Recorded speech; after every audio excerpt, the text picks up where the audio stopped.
ભગવાન બિરસા મુંડાની આશીર્વાદ લઈને નીકળેલા ચેતરભાઈ વસાવાને જેલમાં નાખવાની કોશિશ કરે છે મિત્રો. એને જડમાં તાર જવાબ આપવાનો છે આપણે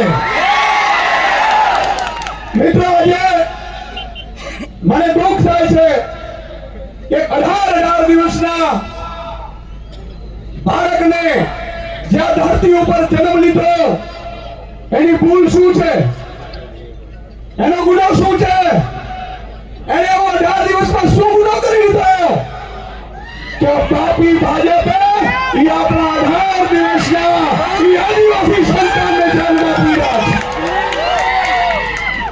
મિત્રો ધરતી ઉપર હજી જન્મ લીધું છે, હજી તો દાડો પણ નથી નાખ્યો અને આ ભ્રષ્ટ તાનાશાહી ભાજપે આ 18 દિવસના સંતાનને જેલમાં પૂર્યો છે. હાથ ઊંચા કરીને બધાનું ચાલ જો બદલો લેવો જોઈએ કે ના લેવો જોઈએ, લેવો જોઈએ કે ના લેવો જોઈએ. મિત્રો આજે ચેતરભાઈ વસાવા હું આજે જોઈ રહ્યો છું તો મને એક વિચાર આવ્યો મિત્રો કે આ ભાજપ શું કામ આદિવાસી સમાજને ભણવા નથી દેતો ને અને જાગૃત નથી થવા દેતો ને એ આજે મને ખબર પડી મિત્રો. આ મેદાન આજે જ્યાં દૂર દૂર સુધી જાઉં છું મિત્રો મને આજે અહેસાસ થયો કે જો એક ચેતર વસાવા જો ભણી ગણી હોશિયાર થઈ ધારાસભ્ય બની અને જો ભાજપની ઊંઘ હરામ કરી દેતા હોય તો આ લાખ આદિવાસી યુવાનો થયેલા હોય તો આ ભાજપને મૂળિયા હોતા ઉખાડી નાખે એટલી તાકાત ધરાવે. પણ મિત્રો આજે હું આભાર માનું છું ભીમ આર્મીના ચીફને વિનયજીને જે અહીંયા પધાર્યા છે, માનનીય અનંતભાઈ માટે ગૌરવકારીઓ થઈ જાય પધાર્યા છે, માનનીય ગોપાલભાઈ ઇટાલિયા, માનનીય મનોજભાઈ, માનનીય ટાઈગર સેનામાંથી આવેલા છે. મિત્રો આપણે નામી કેટલાય આગેવાનો પણ અહીંયા પધારેલા છે. મિત્રો આપણે એકતા બતાડવાની છે.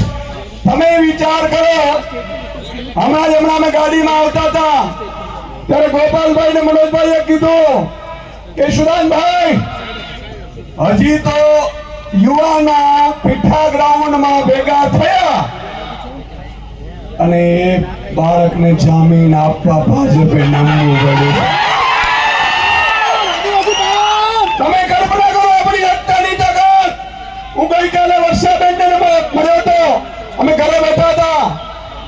વર્ષાબેનને કીધું વર્ષાબેન મોડા તો નથી પડ્યા કારણ કે તમારા ઉપર આખું આજે વજન આવી પડ્યું છે. ચેતરભાઈને જેલમાં નાખ્યા, એમના પરિવારને જેલમાં નાખ્યા. વર્ષાબેનને કીધું કે તમારે ચિંતા કરવાની જરૂર નથી, એક એક આમ આદમીનો સૈનિક એક ભાઈ તરીકે તમારી સાથે ઉભો છે. મિત્ર આજે બેનને ઢીલા નથી પડવા દેવાના અને તમારું આ સમર્થન બતાવે છે કે આજે આ 18 દિવસનું બાળક ભલે આજે જેલમાંથી બહાર આવી જશે પણ મને ખાતરી છે કે આ ધરતી ઉપર બીજો ચેતર વસાવા પેદા થઈ જશે. ચેતરભાઈ વસાવા સાહેબ આદિવાસી સમાજને જાગૃત કરતા હતા. એનો ગુનો શું હતો? ચેતરભાઈ નો ગુનો એ હતો મિત્રો કે જળ જંગલ જમીન મુદ્દે મને સરકારની સામે વાત પડી. આદિવાસી સમાજના દાખલાઓ સામે જે રીતે ગડબડ ચાલતી હતી એ મામલે અવાજ ઉઠાવ્યો, શિષ્યવૃત્તિનો મુદ્દા ઉઠાવ્યા. અને મિત્રો અનંતભાઈ અને ચેતરભાઈને મને ખબર છે આ લોકો ઉપર શું કામ પ્રહાર કરે છે ખબર છે? આજે હું ખુલાસો કરવા જઈ રહ્યો છું. બધા લોકો રેકોર્ડિંગ કરી લેજો મિત્રો. આ ખૂબ અગત્યનો ખુલાસો છે કે ચેતરભાઈ વસાવા જ્યાં સુધી આ ધરતી ઉપર આદિવાસી સમાજ સાથે છે ત્યાં સુધી કોઈ મોટી કંપનીઓની તાકાત નથી કે ભાજપ જંગલની જમીનો પડાવી શકે. એટલા માટે ચેતરભાઈનો કાંટો કાઢી નાખવા માટે સરકાર ઉપસ્થિત થઈ છે મિત્રો.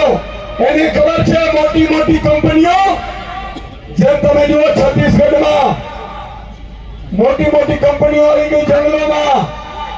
મિત્રો આ લોકોને ખબર પડી ગઈ કે ચેતરભાઈ જ્યાં જાય છે ત્યાં 10-10, 20-20 હજાર આદિવાસી યુવાનો ભેગા થઈ જાય છે. ચેતરભાઈ કહે છે એ વાત માને છે અને એટલા માટે જ મોટી મોટી કંપનીઓને જો લાવવી હોય, જંગલો ઉપર પોલીસ ઉતારીને તમને ભગાડવા હોય તો તમારી એકતાને તોડવી પડે. પણ આજે ભાજપ સમજી ગયો છે કે મારો આદિવાસી સમાજ 1 લાખની સંખ્યામાં ઉપસ્થિત હોવો જોઈએ. મિત્રો આજે ખરેખર ચેતરભાઈ જેલમાં એને એમ થતું હશે કે ભલે હું જેલમાં ગયો, મારા સમાજ માટે ગયો, મારી સમાજની જમીનના મુદ્દે ગયો, પણ મિત્રો આજે આ સંખ્યાના ફોટા જ્યારે બીજે દિવસે ચેતરભાઈ વસાવા છાપામાં જોશે જેલમાં, ત્યારે એની છાતી ગજ ફૂલાશે. અને એની ખાતરી અપાયો છે મિત્રો, ચેતરભાઈ એકલા નથી, આ આખી ટાઈગરની સેના એની સાથે છે. અને હું ખાતરી આપું છું કે ચેતરભાઈને વધારે સમય જેલમાં નહીં રહેવા દઈએ.